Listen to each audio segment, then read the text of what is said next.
The sharing of biased and False news has become all too common on social media. More alarming, some media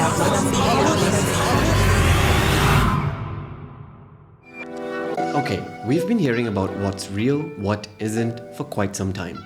Well before AI, but increasingly so since the digital era has begun. But has misinformation been going on since a long time?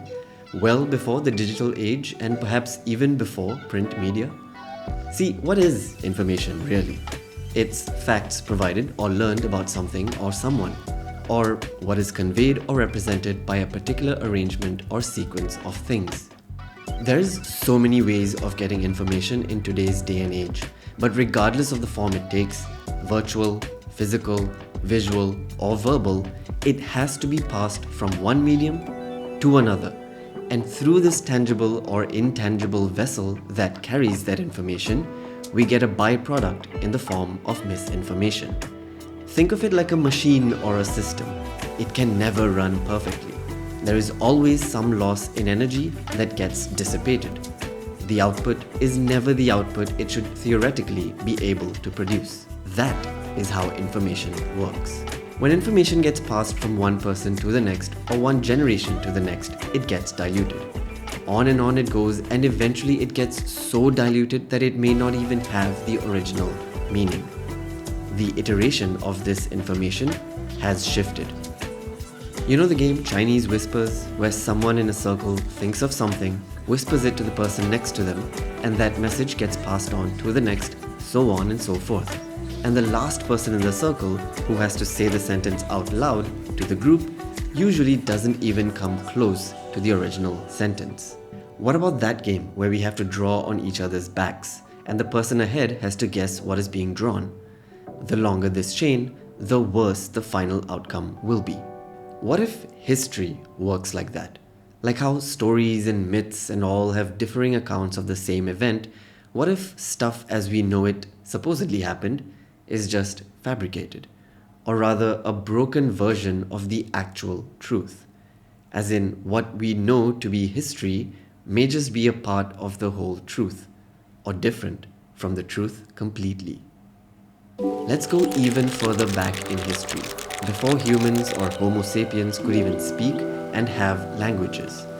In the age of cavemen, where they carved pictographs and petroglyphs, we took the meaning as interpreted from those carvings. We humans, many thousands of years later, gave meaning to it through words to the shapes that could have meant something else back then. Do you see where I'm getting at? I doubt highly that humans are a reliable narrator. Truths can get twisted and different meanings may form, and so much of it unintentionally so. That's scary to wonder. Even communication between two individuals who speak different languages could result in the meaning of the original information being lost in translation, or sometimes a complete lack of understanding, and then we imply our own logic or opinion, once again differing from the original meaning. Hell, sometimes you form a thought in your mind and you can't find the right words to describe a feeling to someone. There's loss in information right there, in the neurons that fired from your brain to the point words formed on your tongue.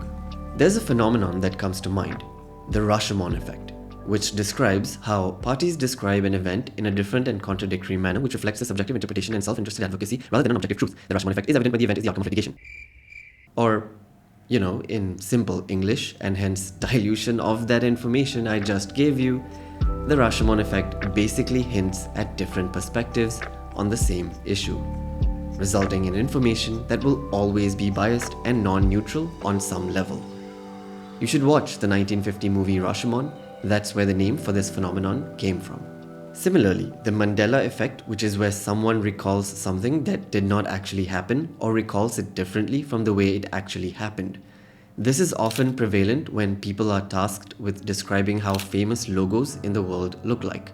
Stuff we see and consume probably on an almost daily basis, but somehow we aren't able to accurately decipher which is the real one when variations of it are put next to each other. And it doesn't help when oppression occurs in broad daylight in our world, for weeks on end, spinning a narrative to the world in such a way that perhaps in a few hundred years, people will not even know such a thing even existed. How cruel could this world get? All of this can also be affected by so many other biases. Personal biases, cultural, racial differences, and so on. I mean, on the bright side, it's nice in a way to think that something can mean so many things and that we in the collective human experience can form an infinite number of possibilities. But at the same time, it's really an eye-opener because suddenly everything that's happened prior to that moment may not have been accurate, reliable, and dare I say, real.